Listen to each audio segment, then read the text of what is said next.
Hello, and welcome to this series of presentations on finding and applying for a PhD. This is part one, and it covers what's involved in doing a PhD and working out if it's right for you. So, definitions of a PhD, it's the highest level of degree that a student can achieve, and it must make a meaningful new contribution to your chosen field. It's a large, self-driven project during which you independently conduct original and significant research in a specific subject, and you'll go on to produce a thesis of typically 60 to 90,000 words, and that has to be worthy of publication. So, why do people undertake a PhD? It might be that they want to become an expert in their chosen field, or they have a passion for their subject and want to take some time to undertake an extended research project. It might be necessary for your chosen career path, or it could be for personal or professional development. But is it right for you? There are a few things to think about. Firstly, will you meet the academic requirements? Typically, you'll need a 2-1 honours degree or an integrated master's in a STEM discipline. Arts and humanities and social sciences, it's more likely that you'll need a master's degree first. But there are some funded programs that include a 1+3 award so that you can do a master's followed by a PhD. And we have some of these in the social sciences department at York. Some people are accepted onto PhDs with a 2-2, especially if they've got some related professional experience or there are other issues that to be taken into consideration. But a supervisor would need to be sure that you can cope with the high academic requirements that a PhD has. You also need to consider whether you've got the motivation and commitment to do a PhD. So it would take 3 to 4 years typically doing it full time in the UK. It's longer in some countries, for example, about 6 years in the USA. And obviously, if you're studying on a part-time basis, you can double that time.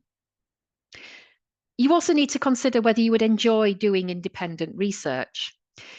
Doing independent research is very difficult to undertaking a taught course. You need to be able to manage your time and resources, plan your research activities over a long period of time to meet your deadlines. And remember that your supervisor is there to guide you, not teach you or tell you what to do. And then think about the timing. Is it right for you to do it just now? Do you need to follow your current degree straight away with a PhD? It's a major commitment. It can take, quite a high mental toll. So consider whether a break might be better for you or returning to it at some point later in your career. And it's also useful to consider what your career options might be beyond a PhD. So it is a requirement for an academic career, so academic teaching and research. But this is a really competitive field. And what we know is that about 70% of people who have a PhD, even if they stay in academia immediately after graduating, within 3 years, they've left. So about 30% of PhD holders stay within the academic environment. So the majority of PhD holders actually go into a wide range of jobs, and these can be in industry, public and private sectors. Some might have more than one job. So particularly in arts and humanities, you can find people have portfolio careers where there are 2 or 3 different things that they do to earn an income. And some go on to develop their own businesses or work on a freelance basis. We'll now look at the different types of PhD. So traditionally, a PhD is university-based. It takes 3 or more years of full-time research under the guidance of 1 or more supervisors. And this is still the way that the majority of students will undertake a PhD. They might be part of a research group, particularly in STEM or social sciences. They may have funding attached, or they may actually be self-funded, and they could be full-time or part-time. But there are also collaborative doctoral training programs, and these are seen as centres of research excellence, and they're funded by the 7 UKRI research councils. They're likely to be partnerships with other universities or industry or other non-academic partners. And they will offer fully funded 4-year studentships, which may include that integrated master's 1+3 award. They also tend to offer a very structured training and research program that aims to encourage collaboration or maybe interdisciplinary. There are professional doctorates, which are aimed at people who have professional experience in a relevant field. So, for example, health, medicine, engineering, psychology, and education.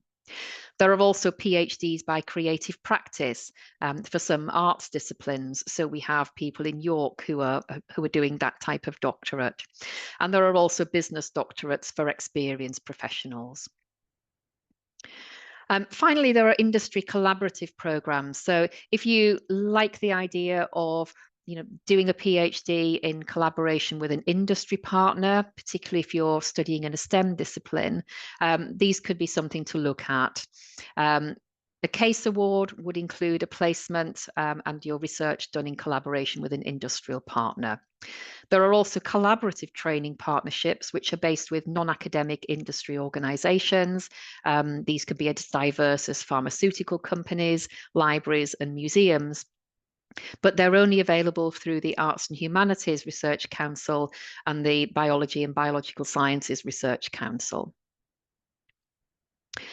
So there's a lot of research to do on what it's like to do a PhD, the different ways that you can study one, and for what PhD graduates do.